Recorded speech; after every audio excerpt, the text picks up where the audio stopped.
Señor, toma mi vida nueva antes de que la espera. Recibe un cordial saludo en Cristo Jesús.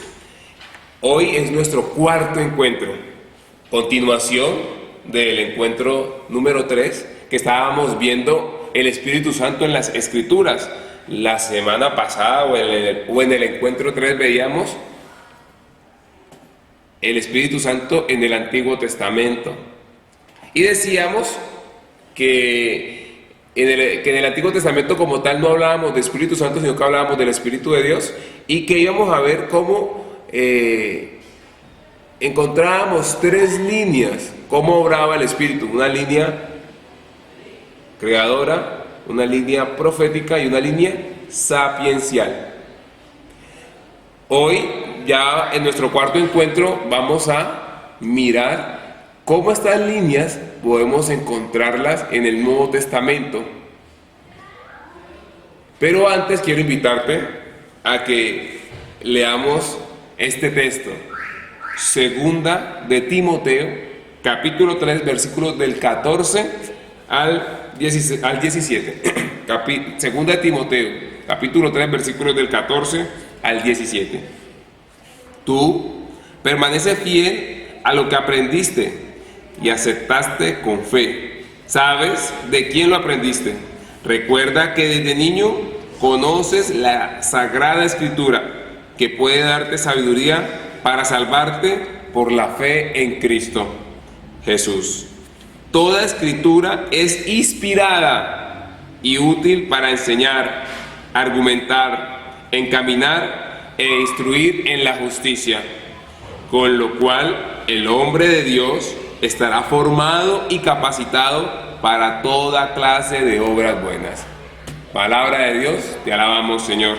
He querido escoger este texto para que le pidamos al Señor que seamos amantes de la palabra de Él, amantes de su palabra, y que siempre el Señor nos regale mucha hambre y sed para que vengamos a alimentarnos de ella, porque recuerda que Jesús nos dice: no solamente de pan vive el hombre, sino de toda palabra que sale de la boca de Dios. Entonces, ya siguiendo ya con nuestro tema, hoy he cambiado un poco la metodología. Hoy no vamos a tener atrás las diapositivas. He hecho un pequeño resumen y voy a ir caminando poco a poco. Entonces, lo primero que es que, aunque no es fácil, pues vamos a tratar de hacer un pequeño resumen, ¿ya?, sobre la obra del Espíritu Santo en el Nuevo Testamento, tratando de tomar las temáticas que tomamos en el Antiguo Testamento, como lo decía ahora, la temática o la línea creadora, la línea profética y la línea sapiencial. Entonces vamos a ir realizando pues un caminar a través de del Nuevo Testamento, pero nos vamos a quedar en lo que son los evangelios, Hechos de los Apóstoles, y vamos a mirar un poco todo lo de San Pablo, como dicen por ahí, el Corpus Paulino. Recordemos que los evangelios están divididos en los evangelios sinópticos y en el evangelio de Juan, que el evangelio de Juan es un evangelio más espiritual, más teologal, por decirlo de esta manera. Entonces, sabemos que entre los evangelios pues, sinópticos tenemos a Mateo, Marcos y Lucas, y nosotros nos vamos a quedar un poco con Lucas cuando estemos mirando todo este breve resumen, sobre todo porque ustedes saben que Lucas es el mismo escritor de los Hechos de los Apóstoles, y algunos expertos dicen que los Hechos de los Apóstoles es el evangelio ¿de quién? Del Espíritu Santo. Entonces se ve que Lucas, autor sagrado, ha bebido mucho de la espiritualidad, de mucho de esta parte de lo que es el caminar con el Espíritu Santo. Aunque también pues vamos a mirar a grandes rasgos también los otros evangelios, muy por encima pues porque es un breve resumen, no tendríamos tiempo para mirar todo.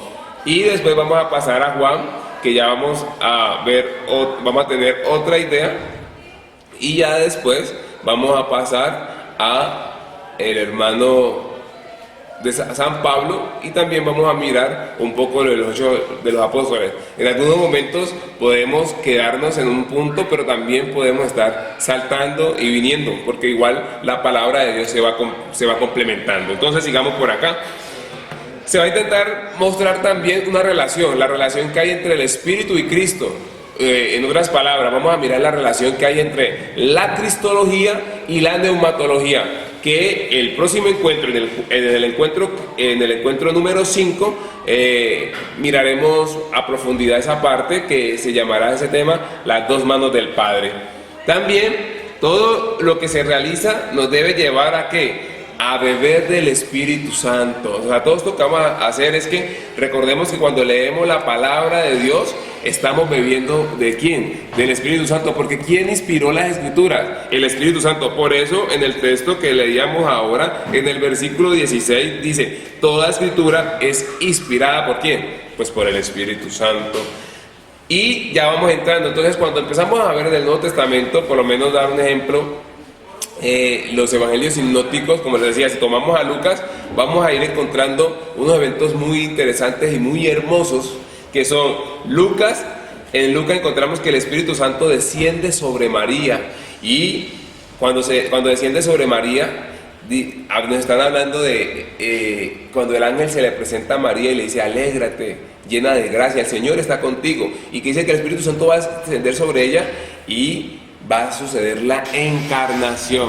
Y después vemos que después de que termina ese diálogo entre el ángel y María, y que sucede la encarnación, que baja el Espíritu Santo y el Hijo de Dios se encarna en el seno de María, vemos que María, recuerden, está llena de gracia. Otros dirían, está rebosante de gracia. Es como cuando uno está en la casa y uno está haciendo oficio y uno deja la llave, y que empieza el agua a rebosarse y a salirse del recipiente. María estaba así. María estaba llena de la gracia de Dios y empieza a rebosar a Dios.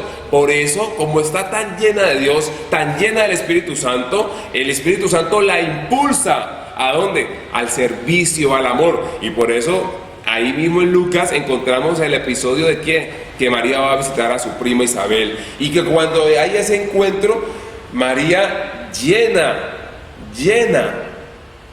a Isabel de ese Espíritu Santo, de esa gracia de Dios, porque está rebosante. Tanto así que la criatura saltó cuando sintió la presencia de ¿quién? De Dios a través de la Virgen María. Es muy hermoso ver eso. Y recuerden que la idea de este caminar, como se los decía cuando vinieron la semana pasada al encuentro presencial, que es que todo esto nos sirva para la vida. Ustedes y yo tenemos que ser como María, rebosantes, llenos de la gracia de Dios. ¿Y cuál es la manera? La Escritura. Por eso estamos viendo este tema, el Espíritu Santo, en la Sagrada Escritura. Entonces recuerden, María es la llena de la gracia de Dios. Entonces, en Lucas también Juan el Bautista nos va a hablar sobre ¿qué? Sobre el bautismo de Jesús. Y recuerden que la semana pasada veíamos ese tema. Entonces es muy hermoso ver cómo el Espíritu Santo desciende sobre ¿quién? Sobre Jesús, y se escucha la voz del Padre. Entonces estamos viendo el obrar del Espíritu Santo a través de los sinópticos, especialmente a través de Lucas. Y decíamos y explicábamos por qué el Espíritu Santo bajaba sobre Jesús. Y ahí también tenemos la oportunidad de ir conectándonos con los otros textos, y vemos que en ese texto aparece la Trinidad en pleno. Está el Hijo, el Espíritu Santo desciende y se escucha la voz del Padre. Este es mi Hijo amado. Jesús, después vamos a encontrar ese texto hermoso donde Jesús es impulsado ¿a dónde? Al desierto. Hemos hablado de Lucas, pero si vamos a Mateo también lo encontramos en Mateo 4, capítulo 4, versículos del 1 al 11. Hermoso texto que sería bonito que lo miraras. Es ver cómo Jesús entra al desierto, y ese tiempo, dice que estuvo un tiempo en ayuno. Y aprovechando que ya se acerca el miércoles de ceniza, ¿para qué es el ayuno? Muchas veces uno me va a preguntar, y tendríamos mucho, nosotros podríamos decir que para un sacrificio, para ofrecer, para muchas cosas, pero yo quisiera también que lo aterrizara. El ayuno te va a dar un regalo, un fruto del Espíritu Santo, porque cuando tú ayunas, ¿qué estás haciendo? La comida, ¿qué es? Una necesidad. Entonces, cuando tú le dices a esa necesidad, no te voy a tomar hoy, aunque tu cuerpo te la pidas, estás ganando un fruto del Espíritu Santo. ¿Cuál es ese fruto? Dominio de sí. Porque estás aprendiéndole a decir a algo que no te hace malo, pero que lo necesitas, a decirle que no. Te estás entrenando. ¿Para qué? Para que cuando llegue la tentación, tengas la capacidad, tengas la fuerza de decirle que no, porque ya estás entrenado. Y además de porque estás entrenado, cuentas con la fuerza y la gracia ¿de quién? Del Espíritu Santo. Cuando Jesús estuvo en el desierto, que nos da esa enseñanza, estuvo 40 días. Nos dice el texto. Y cuando sale con hambre. Por eso el diablito lo tienta con su necesidad. Pues si uno estuvo 40 días sin comer o un tiempo sin comer, pues que va a tener hambre. ¿Y cuál es la tentación que le pone el diablito? Convierte estas piedras en pan, pues porque tenía hambre. ¿Y qué le dice Jesús? No solamente de pan vive el hombre, sino de ¿qué? De toda palabra que sale de la boca ¿de quién? De Dios. ¿Qué estuvo haciendo Jesús todo ese tiempo? Comiendo palabra de Dios. Por eso ustedes y yo, si queremos estar llenos del Espíritu Santo, tenemos que comer mucha palabra de Dios. Entonces, seguimos cuando encontramos que todo, entonces volviendo acá, que todo lo que haga Jesús lo va a hacer o va a estar acompañado por la presencia, todo en todos los, siempre vamos a encontrar que Jesús va a estar acompañado del Espíritu Santo, de la presencia del Espíritu Santo. Todo lo hará bajo esa presencia del Espíritu Santo. Después vamos a encontrar un texto hermosísimo cuando Jesús, ungido por el Espíritu Santo, va a decir esto: Padre, te alabo, te bendigo, porque todas estas cosas se las ha revelado a la gente sencilla. Otra enseñanza maravillosa. El Espíritu Santo nos va a dar un don. Recuerden que también encontramos un texto hermoso donde Jesús nos va a decir, si no estoy mal es Mateo 11, 28 al 30, donde va a decir: aprendan de mí que soy manso y humilde de corazón. Esa sencillez que está hablando Jesús en Lucas 10, 21 es ser humildes, ser sencillos, para que la gracia del Señor pueda obrar con todo su poder. Porque si no, si estamos llenos de tantas cosas, posiblemente no dejemos entrar la gracia. Poner un ejemplo muy sencillo. Algunas veces en la casa nos han enseñado muchas cosas y o es parte de la tradición, por decirlo así. Y muchas veces tenemos que ser cuidadosos porque la tradición está por encima de la palabra. Yo le decía a la comunidad ayer que a mí me pasó una vez una experiencia con alguien. No es que sea una persona mala, sino que está aquí en el santuario, hay una cripta. Yo llegaba y había una señora que estaba un poco enojada y preguntaba: ¿dónde está la persona que administra eso? Entonces yo llegué para saludarlo, para ver qué quería, pues. Entonces yo le dije: madre, ¿qué necesita? Pues porque yo la vi como muy enojada, pues aunque no estaba la persona que lo administra, pues yo, vamos a ver en qué le colaboramos a la señora. Sí, no es posible que yo vine tal día y la cripta estaba cerrada. Y yo le dije: pues madre, pues no sabría explicarle por qué, pero no importa, porque si no estaba cerrada, pues había Eucaristía y podía ofrecer la Eucaristía por esa personita. No, como usted ya me quiere cambiar las cosas que a mí me enseñaron. Yo le decía: pero madre, es que eso está... Le quería hablar de la palabra, pero ¿qué pasaba? Es que eso a mí me lo enseñó así mi mamá y mi abuela. Entonces muchas veces esa tradición lo que enseña, si uno no es sencillo y humilde, porque así me lo han enseñado, uno puede llegar hasta anular la palabra. Por eso necesitamos la presencia del Espíritu para que nos haga sencillos y humildes. Muchas veces también, para no irnos tan por allá, nos puede pasar algo muy sencillo, como que hay gente que está en la misa y nosotros decimos que la Eucaristía es el cielo en la tierra. Jesús se hace presente allí.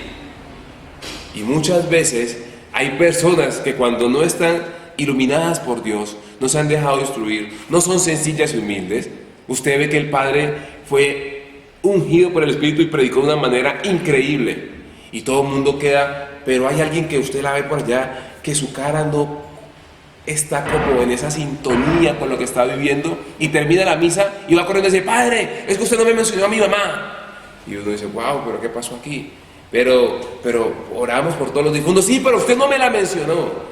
Entonces, cuando se le trata de explicar, aunque no la hayamos mencionado, estuvo en la intención cuando el Padre dijo, pongamos la oración aquí en el altar. Ahí pudiste haberla puesto si el Padre no la mencionaba. Cuando estaban las ofrendas, ahí la hubieras podido poner. Pero también cuando el Padre está en la plegaria y que dice, oremos por los que ya partieron, ahí hubieras podido también poner a ese ser querido. Pero si uno no es humilde y sencillo, uno puede anular la presencia del Señor. Después vamos a ir caminando un poco más y vamos a decir pues que un texto muy hermoso, Lucas 11, capítulos del 1 al 13, cuando al final dice Jesús, si ustedes que son malos saben dar cosas buenas a sus hijos, ¿cuánto más no les dará el Padre Celestial, el Espíritu Santo, a quienes se lo pidan?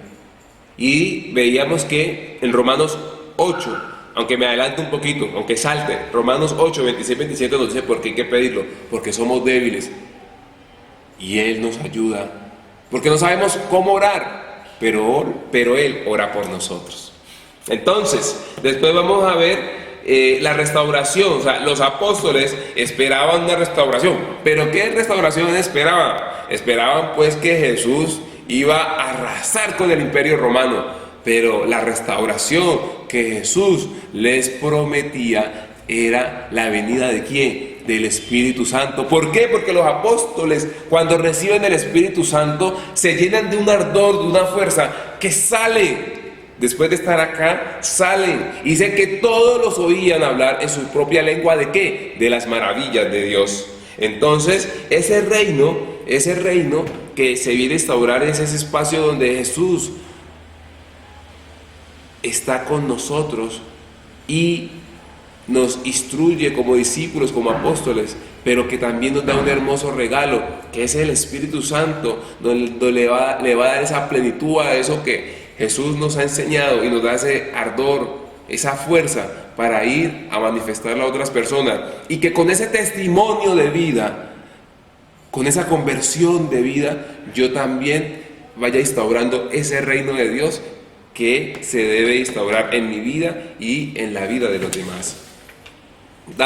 Vamos encontrando pues que ya vamos a ir saltando, ya hemos salido un camino así, acuérdense que es un breve resumen. Ahí hemos mirado un poco lo que es los sinópticos, hemos mirado por ahí Mateíto, hemos mirado por ahí Lucas, poco a poco.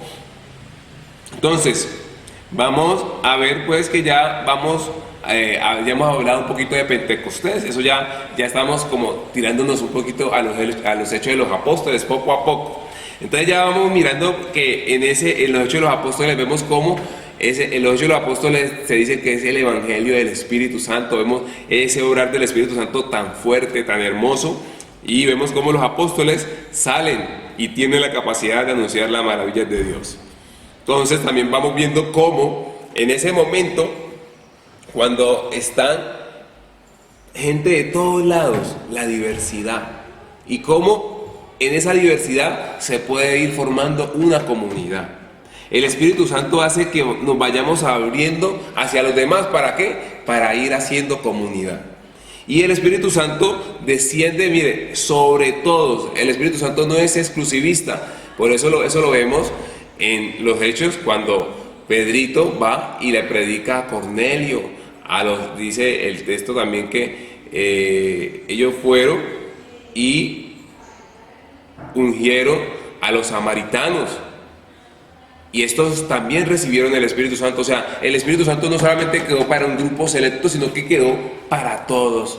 Todos estamos en la capacidad de recibir y dejar obrar al Espíritu Santo. Jesús, ungido por el Espíritu Santo, también nos va a decir en los Hechos de los Apóstoles, pasó haciendo el bien.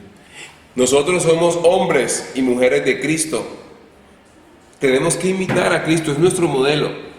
Él, ungido por el Espíritu Santo, pasó haciendo el bien. Tú y yo también tenemos que pasar haciendo el bien. Tenemos que dejar que el Espíritu Santo obre en cada uno.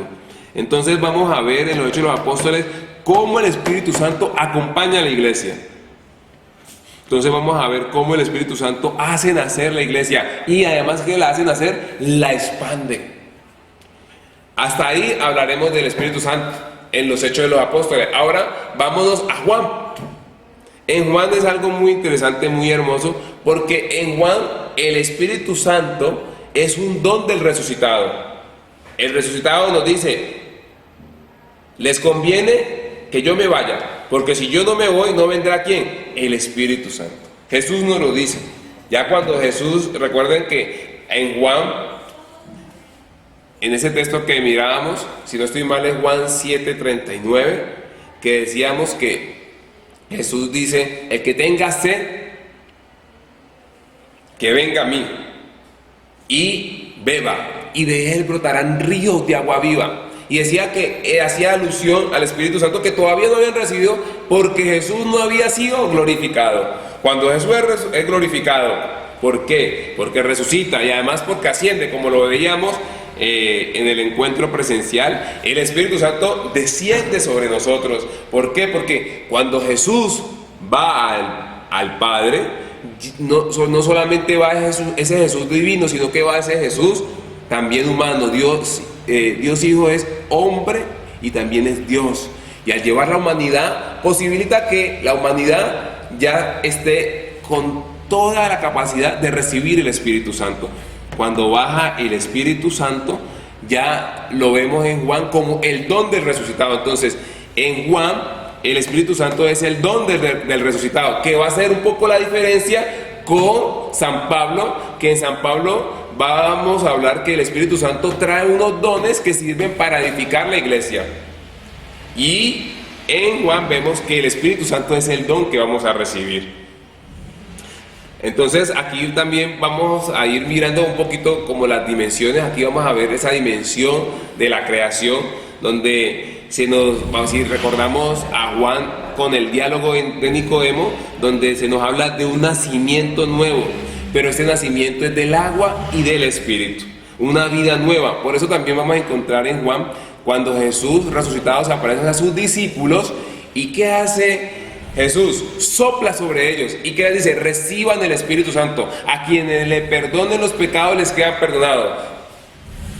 Entonces Jesús, cuando sopla sobre ellos y que les da el Espíritu Santo, es el domingo, es el primer día. Es como para decir que Jesús va a instaurar una nueva creación, porque apenas está comenzando la semana. O sea, una nueva creación. ¿Y cuál es esa nueva creación? Donde Jesús le da ese poder a los apóstoles de ser instrumentos de Él, para que Jesús a través de Él perdone los pecados y les dé una vida nueva en Cristo y en el Espíritu Santo. Podemos ir viendo también la dimensión profética, cuando Jesús va a prometer el Espíritu, el que los consolará, que les enseñará. Y la misión del Espíritu es llevar a la comprensión plena el mensaje de Jesús. Entonces, recuerden esto: para Juan, el Espíritu Santo es el gran don del resucitado.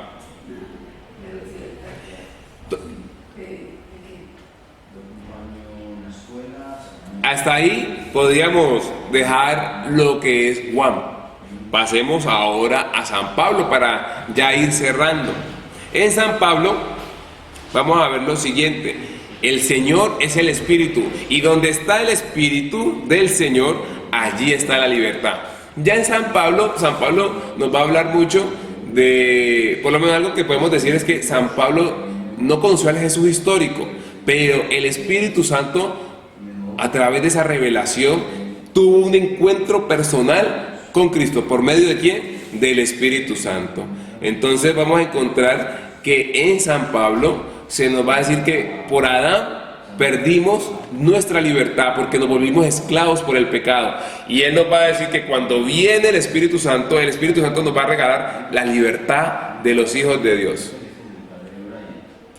Y él va a hablar mucho del combate entre la carne y el espíritu, pero no viendo la carne desde la parte sexual o algo, sino la carne como todo lo que se opone al proyecto de Dios.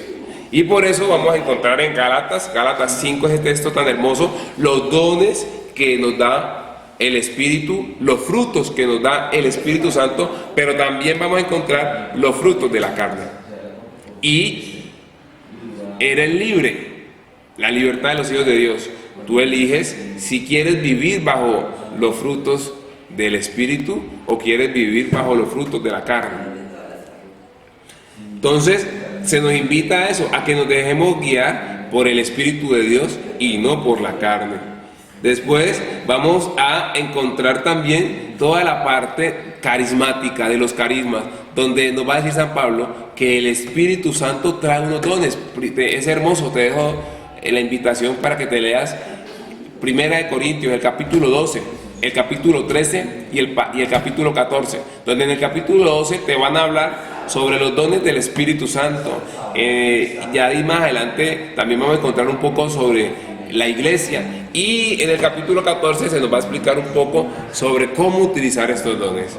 Entonces vamos a ver también esa manifestación tan hermosa y tan plena, y va a aparecer un don que es maravilloso, que es hermoso: el don del discernimiento de espíritu, para discernir lo que viene de Dios y lo que no viene de Dios. Hay cantidad de dones, y San Pablo va a decir que uno de los dones más grandes es el don del profetismo.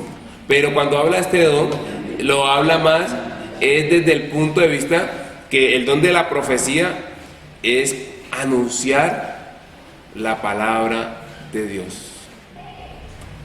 San Pablo nos va a hablar de los dones. Si vas a 1 Corintios 14, él va a colocar en comparación tomamos después de aquí. Como les iba diciendo, San Pablo va a hablar sobre los dones, por eso les decía que leyéramos de 1 Corintios 12, capítulos 12, capítulos 13 y 14. Cuando comienza el capítulo 14, les voy a leer así rápidamente, dice: busquen el amor, que lo ha hablado en 1 Corintios 13, pero miren lo hermoso, y aspiren también a los dones espirituales, sobre todo al de la profecía. Pero, ¿cómo lo explica San Pablo? La profecía no es como decir cosas que van a pasar en el futuro, no. Vamos a ver, recuerden que estamos tratando también de tomar la temática del Antiguo Testamento, y una de las temáticas era la línea profética. ¿Y qué hacía el profeta? Anunciar las maravillas de Dios.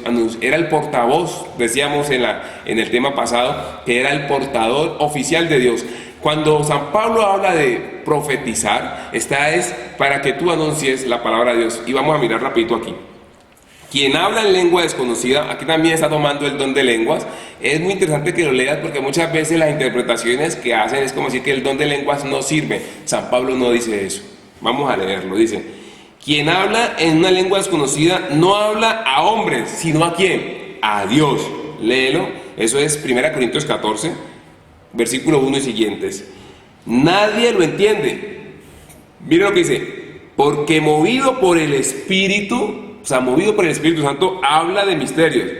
En cambio, quien profetiza habla a hombres edificados, exhortando y animando.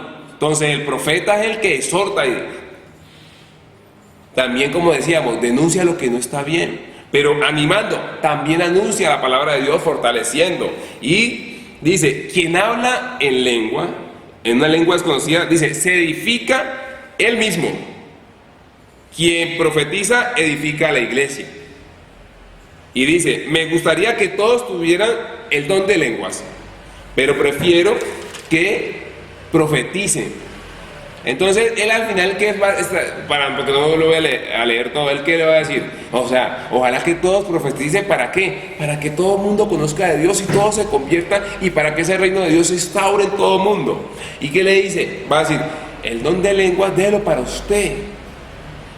¿Por qué? Porque dice que el quien habla en lenguas se edifica él mismo. O sea, porque hay gente que dice que ese don no sirve para nada. Cuidado, si Dios da un don, ¿cómo vas a decir que no sirve para nada?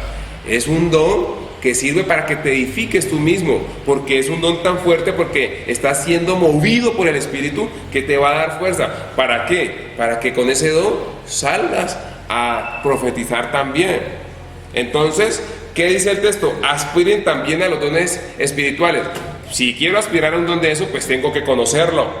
Entonces tenemos que pedirle al Señor que nos regale sus dones. Como si nos vamos al 12, miren tan bonito como termina diciendo el 12 acá. Dice, pero todo lo realiza el mismo y único Espíritu, repartiendo a cada uno como quiere. Usted y yo lo que le tenemos que decir al Señor: Señor, hay muchos dones, regálame el que tú quieras. Pero recuerda que si el Señor te regala un don, es un gran compromiso. El don no es para chicanear. Ay, sí, tengo el don de sanación.